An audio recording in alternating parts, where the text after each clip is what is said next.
আচ্ছা, আমি ফিজিক্সের ডাইমেনশন পড়াচ্ছিলাম। ডাইমেনশনের আগের ক্লাসে যেটা করিয়েছি সেটা হচ্ছে ওয়ার্ক এনার্জি বা টর্কের ডাইমেনশনটা করিয়েছিলাম।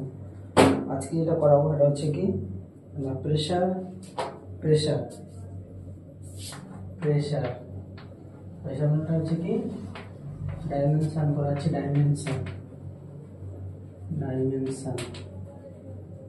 ঠিক আছে।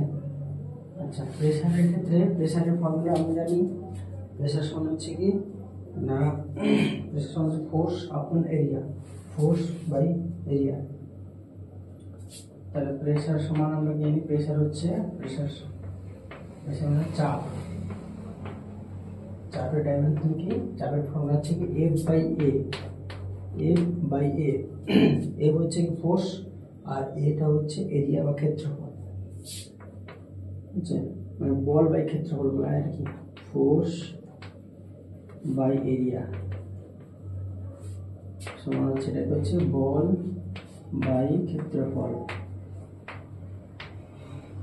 এবার আমরা দাদা কি করতে হবে, ফোর্সের মাত্রা বসাতে হবে।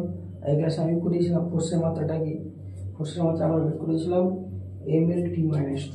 ফোর্সের মাত্রাটা হচ্ছে কি mL/t-2, ঠিক আছে। আর এরিয়া বা ক্ষেত্রফলের মাত্রা হচ্ছে কি বের করেছিলাম L²। এরকম পরপর সিকোয়েন্সকে মনে রাখতে হবে, দিলে মাত্রাটা বের করতে সুবিধা হবে। আর মাত্রা সহজে বের করতে পারলে কিন্তু মাত্রা এককগুলো ঠিক বের করা যাবে ফিজিক্সে। তাহলে এল এখানে এল থাকবে, তাহলে এ থাকলো কি m/t-2/l। এলটা ওখান থেকে কি হবে mL-1t-2। তাহলে কি বললাম, প্রেশারের মাত্রা কত না, formula F by A. F হচ্ছে ফোর্স বাই এরিয়া মানে বল বাই ক্ষেত্রফল। বলের মাত্রা হচ্ছে mL/t-2, আগের দিন বের করেছিলাম। আর ক্ষেত্রফলের মাত্রা হচ্ছে L²। এল কেটে গেল, থাকলো mL/t²/m/t-2/l। এটা পাওয়ার 1 আছে, উপরে হলে -1 হয়ে যায় যোগের নিয়মে। তাহলে আমরা প্রেশারের মাত্রা পেলাম, প্রেশারের চাপের মাত্রা পেলাম কি না, পি এর চাপের মাত্রা পেলাম mL-1t-2,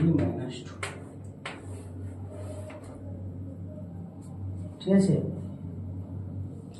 এরপরে প্রেশারের রিলেটেড আর কিছু মাত্রা বের করবো। প্রেশারের মতো দেখতে প্রেশারের মতো একই কিছু আছে, প্রেশারের মাত্রা ওদের মাত্রা একই সেম, ঠিক আছে। নেক্সট ক্লাস করবো।